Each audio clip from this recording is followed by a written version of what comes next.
네, 이어서 이제 균일한 자기장 내에서 전류 고리가 받는 돌림 힘에 대해서 한번 배워보도록 합시다. 우리가 이전 영상에서 뭘 배웠었냐면 자기력이 I, L 크로스 B 이렇게 나타낼 수 있다는 걸 배웠어요. 이걸 어떤 식에서 유도했었냐면 우리가 전하량이 Q인 대전 입자가 속도 V로 자기장 내에서 운동할 때 받는 자기력을 이런 식으로 나타낼 수 있다 그랬죠. 이 식을 통해서 길이가 L인 도선 내에 전류가 I라고 이렇게 흐를 때 그때 그 도선 전체가 받는 힘은 I, L 크로스 B 이렇게 나타낼 수 있다는 걸 배웠습니다. 이 식을 또 토대로 이제 전류 고리가 받는 이게 이제 폐고리가 되는 거죠. 그 폐고리가 작용하는 그 힘에 대해서 한번 배워보도록 하겠습니다. 밑에 그림 한번 보죠. 지금 외부 자기장은 오른쪽 방향으로 균일하게 형성되어 있어요. 그리고 지금 보면 그 세로 길이는 A, 가로 길이는 B 이게 직사각형이죠. 직사각형의 반시계 방향으로 전류 I가 흐르고 있는 상황입니다. 그러면 여기서 지금 각각의 도선에 흐르는 자기력을 한번 생각해 볼 수 있는데 여기서 이야기했었죠. 여기 예를 들어서 그러니까 도선을 1, 2, 3, 4로 변 1, 2, 3, 4로 지금 나눠 놓은 건데 변 1에 작용하는 자기력을 나타내려고 한다면 이걸 예를 들어서 뭐 F1이라고 한다고 할 것 같으면 I 같은 경우는 지금 왼쪽으로 전류가 흐르고 있죠. 그래서 일단 이 I는 스칼라량이니까 그냥 I를 적어주는데 바로 이 L, 바로 이 도선 길이가 여기서는 이제 B지만 이 B의 방향이 바로 왼쪽 방향이 된다는 거예요. 근데 자기장 방향은 어떤 방향이죠? 바로 오른쪽 방향입니다. 그러니까 서로 방향이 나란해. 그 사이각이 180도라는 거예요. 그러면 여기서 180도가 되면 미안합니다. 굳이 이걸 만약에 이 방향을 X축, Y축 이렇게 2차 평면이라고 할 것 같으면 I의 L 같은 경우는 마이너스 BI 햇 그다음에 크로스 자기장 B는 B의 I 햇 이렇게 되는 거죠. 근데 I 크로스 I는 여러분들 알다시피 뭐가 됩니까? 바로 0이죠. 그래서 F1은 0이 됩니다. 즉 자기장 외부 자기장과 평행한 변 같은 경우는 작용하는 자기력이 없게 돼요. 이건 변 1도 마찬가지고 변 3도 마찬가지죠. 밑에 있는 이 3번 이 도선에도 작용하는 자기력은 없다.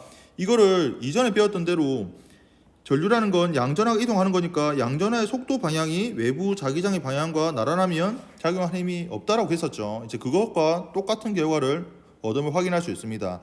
그 다음에 변 1과 3은 작용하는 자기력이 없지만 2와 4는 달라요. 왜냐하면 2 같은 경우는 지금 전류가 아랫방향으로 흐르고 있죠. 이걸 F2라고 만약에 쓴다고 할 것 같으면 전류 I에다가 지금 전류의 방향이 마이너스, 그러니까 아래쪽 Y축이니까 마이너스 길이는 A, 그 다음에 J 이렇게 쓸 수 있습니다. 그 다음에 크로스 B는 자기장은 BI 햇. 근데 J 크로스 I는 여러분들 이거 수학적으로 해봤지만 이거 어떻게 풀 수 있죠? 지금 전류는 아랫방향이고 자기장이 오른쪽이니까 L 크로스 B, 그러니까 지금 전류가 흐르는 방향과 자기장의 방향을 이렇게 감싸주면 됩니다. 감싸주면 여러분들 지금 오른손 법칙을 이용해도 되고 또는 그 J 크로스 I가 수학에서 계산해 보면 이게 마이너스 K 햇이잖아요. 그래서 이걸 앞에 마이너스가 있으니까 플러스 IAB K 햇. 그러니까 Z축이 되는 거죠. 여기서 Z축은 이 지면을 뚫고 나오는 방향이 Z축이 되죠. 그래서 지면을 뚫고 나오는 방향으로 이렇게 자기력이 작용한다. 이걸 F2라고 말할 수 있겠어요. 이거 오른손을 펴도 되고 오른손을 해서 4개 손가락을 감싸지어도 같은 결과를 얻을 수 있다고 했었습니다. 그래서 그거 꼭 지금 각자 할 수 있어야 됩니다. 그 다음에 그러면 이 F4는 어떻게 될까? F4는 지금 전류가 윗방향으로 흐르고 있잖아요. 그래서 여기서도 L 크로스 B 할 때 I에서 B로 이렇게 감싸지면 돼요. 또는 4개 손가락을 오른쪽 전류를 윗방향으로 했을 때 손바닥이 보는 방향은 저만 하는 거 아니죠? 각자 지금 해봅니다. 바로 지면을 뚫고 들어가는 방향으로 F4의 힘이 작용한다. 이 F4도 수식으로 쓰자면 전류 I에 해당되는 그 방향을 갖는 길이 벡터 같은 경우는 윗방향이니까 여기서는 A, J 햇, 그다음에 크로스 B, I 햇이 되죠. 근데 J 크로스 I는 마이너스 K니까 마이너스 I, A, B, K 햇. 그러니까 지면을 뚫고 들어가는 방향으로 이렇게 힘이 작용한다라는 거예요. 맞습니까? 그 힘의 크기는 같음을 알 수 있죠. 방향이 정반대입니다. 그러면 여기서 F2하고 F 사이에 작용하는 R자 힘이라고 하면 0이 맞아요. 방향이 반대고 크기가 같으니까. 근데 지금 이 고리를 보면 점입자가 아니에요. 분명히 부피가 있단 말이죠. 부피가 있고 지금 이게 힘의 평형이긴 하지만 작용점이 일직선상이 아닙니다. 지금 오른쪽 그림이 어떻게 쳐다본 거냐면 지금 이 고리를 밑에서부터 위로 쳐다보는 과정이거든요. 그러니까 지금 이게 변이의 지금 전류 방향이 지금 지면에 뚫고 나오는 방향이잖아요. 무슨 말인지 알겠습니까? 지금 마치 사람으로 따지면 사람 눈이 요 밑에서 이렇게 쳐다보고 있는 거예요. 변 3을 앞에 두고 변 1을 저 뒤에 둔 상태에서 이 고리를 옆에서 이렇게 쳐다보게 되면 2는 지면 뚫고 나오는 방향으로 전류가 흐르고 4로는 전류가 다시 이렇게 뚫고 들어가는 방향으로 전류가 흐르고 있다. 그러면 여기 대해서 F2는 윗방향으로 힘이 작용하는 거고 F4는 아랫방향으로 작용하는 거니까 즉 전체로 보면 고리를 시계 방향으로 돌리는 토크가 작용한다는 겁니다. 그 우리가 돌림 힘이라고 이야기하죠. 그래서 밑에 이제 정리해 놨는데 변 2에 작용하는 자기력은 수직으로 나오는 방향 이렇게 체크했고요. 변 4에 작용하는 자기력은 수직으로 들어가는 방향 이거 체크했죠. 다 확인했습니다. 그 크기는 IAB로 같다. 좋아요. 그래서 이걸 한번 수식으로 한번 정리해 보면 그럼 점 O에 대해서 이 점은 뭐냐면 그 가로 길이의 중심이죠. 요 중심 여기를 회전축이라고 하면 여기를 기준으로 회전한다고 하면 시계 방향으로 회전시키는 토크를 만들게 되는데 그러면 그때 그 토크는 어떻게 되냐? 여러분들 토크 공식이 R 크로스 F예요. 근데 여기서는 보면 그 R이 요거가 바로 R1이 되고 오른쪽이 이제 벡터 R2가 되는 거죠. 물론 뭐 첨자를 맞춘다면 이건 R2가 되고 이건 R4 뭐 이렇게 말할 수 있겠습니다. 여튼 둘 다 시계 방향으로 토크를 만들게 되고 그 다음에 R과 F의 사이각이 지금 90도예요. 90도니까 지금은 토크 중에서도 최대 토크야. 왜냐면 토크의 크기가 바로 두 벡터의 크기의 사인 세타에 비례하게 되는데 지금 직각일 때가 즉 세타가 90도일 때가 최대가 되죠. 그래서 여기 보면 토크의 맥스가 되어 있는 거예요. 이때가 바로 토크의 최대값이 되는데 그때는 F2 곱하기 2분의 B 요 2분의 B가 뭔지 알겠죠? 바로 요 R2의 크기가 바로 2분의 B입니다. 왜냐하면 가로축의 길이가 지금 전체 B라고 했으니까. 그 다음에 방향이 같으니까 둘 다 부호는 플러스로 같아야 되죠. 그 다음에 F4에 의한 토크도 F4 곱하기 2분의 B. 근데 F2나 F4나 크기는 IAB로 같다 그랬어요. 이게 같으니까 묶어내면 2가 합쳐지면서 없어지면서 IAB 라지 B가 되는데 여기서 소문자 AB가 바로 뭐냐면 그 지금 폐고리의 가로 길이와 세로 길이니까 AB는 지금 면적이 되는 거죠. 그래서 고리의 넓이, 고리의 면적을 대문자 A라고 할 것 같으면 바로 토크의 최대값은 IAB가 된다라는 걸 여러분들 확인할 수 있습니다. 알겠죠? 이게 지금 토크의 최대값이 되는 거예요. 그다음 밑에 이어서 보면 이것도 여러분들 보면 참 재미가 있는데 지금 시계 방향으로 토크가 만들어졌어요. 그러면 이게 회전하게 된단 말이죠. O를 기준으로. 그러면 회전하게 되면 이때는 조금만 돌아가게 되면 그때부터는 요 자기장 방향과 힘의 방향이 수직이 아니게 됩니다. 지금 여기 보면 이제 세타를 이루게 되죠. 맞습니까? F2하고 F4가 그대로 윗방향과 아랫방향으로 작용하는 것도 맞고 그 크기도 아까 IAB라는 그 크기를 갖는 건 맞아.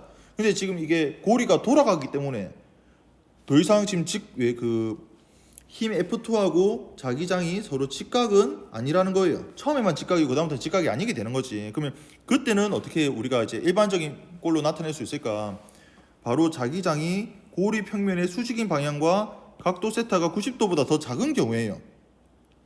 자기장이 고리 평면의 수직인 방향, 이게 지금 벡터 A로 표시한 건데 이건 고리의 그 폐고리 있죠? 폐고리의 면적 벡터라고 생각하면 됩니다. 우리 예전에 원운동이나 회전운동 같은 경우는 물체의 입자로만 따지면 계속 그 방향이 변하니까 면 벡터의 방향은 그 면의 수직인 방향으로 우리가 정의한다 그랬습니다. 그리고 거기에 대한 내용도 이제 좀 더 뒤에 다시 이어서 할 거예요. 지금 이렇게 직각이 아닌 살짝 이렇게 꺾인 약간 시계 방향이 살짝 돌아가는 상태에서도 변 1과 변 3에 작용하는 자기력은 서로 상쇄돼. 힘이 존재하긴 하지만 서로 방향이 반대라서 상쇄돼서 의미가 없어요. 그래서 고려할 필요가 없고 R자 돌림의 크기가 이때는 어떻게 되냐면 F2 곱하기 2분의 B의 사인 세타가 추가됩니다.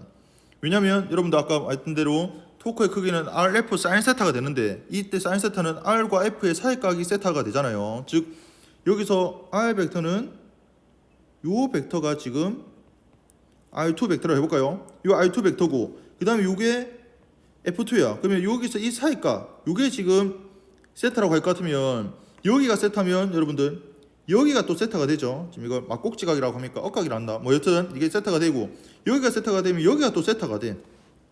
기하학적으로. 그래서 이거 모멘트 8로 따져보면 요 F를 쭉 이렇게 연장선상 그었을 때 회전축 O에서 이렇게 그 모멘트 8까지의 이 길이가 바로 2분의 B 사인 세타가 되지 않습니까? 그래서 여기에 F2에다가 모멘트 8인 2분의 B 곱하기 사인 세타를 나타내면 되고 이게 반대편에서도 똑같이 대칭으로 만족하니까 방향은 또 둘 다 시계 방향이고 그래서 플러스 F4의 2분의 B 사인 세타 이걸 합해서 나타내면 IAB의 사인 세타가 됩니다. 그러니까 아까 위에서는 IAB였잖아요. 이때는 왜 그러냐면 세타가 90도였거든.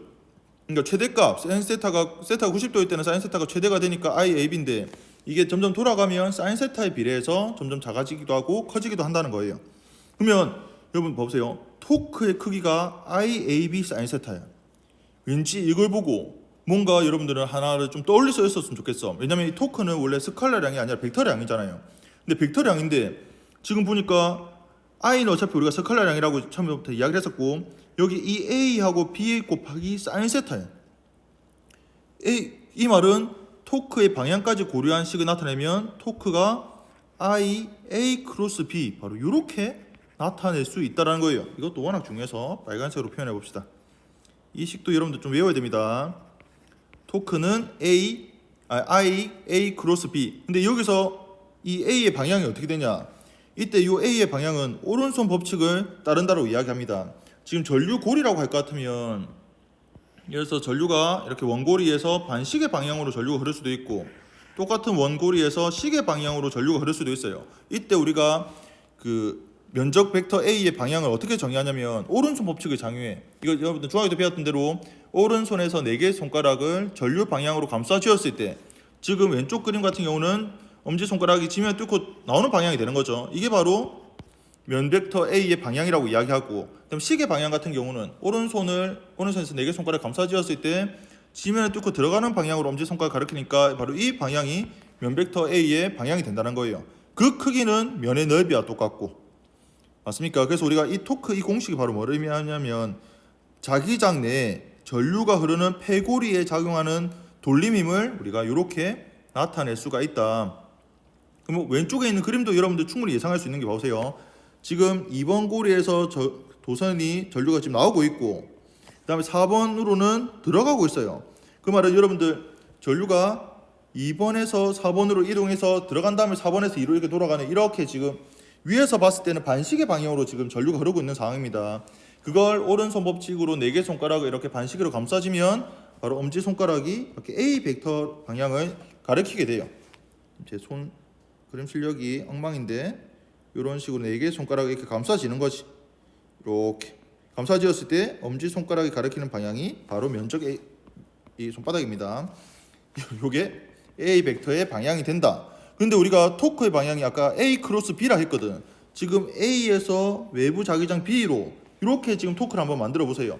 A에서 B로 4개 손가락을 이렇게 감싸지게 되면 그때는 엄지손가락이 지면 뚫고 들어가는 방향이 돼. 그리고 여러분들 오른손에 그 4개 손가락 감싸는 방향 자체가 시계 방향이죠. 즉 우리가 처음에 예상했던 대로 시계 방향의 토크가 만들어진다는 겁니다. 그래서 자기장 내에서 전류가 흐르는 고리에 작용하는 돌림힘은 이렇게 나타낼 수 있다. 근데 이 중에서도 특히 여기 IA 있죠. 이 IA를 우리가 뭐라고 하냐면 고리의 자기 쌍극자 모멘트라고 해서 뮤라고 따로 이렇게 정의를 해둬요. 그래서 이것도 같이 암기를 해야 되겠다. 지금 사실 이게 전류의 요 A라는 이 면벡터의 방향이 전류가 어떤 방향으로 흐르는지에 대한 그 정보를 같이 가지고 있습니다. 그래서 이 I하고 A는 아주 밀접한 관련이 있어. 그래서 우리는 이 IA를 하나로 묶어서 뮤로 나타낸다. 그러면 이 자기 쌍극자 모멘트의 방향은 바로 이 면벡터의 방향. 이 면벡터의 방향은 도선고리의 전류가 어떻게 흐르는지를 캐치해서 우리가 풀어낼 수 있다.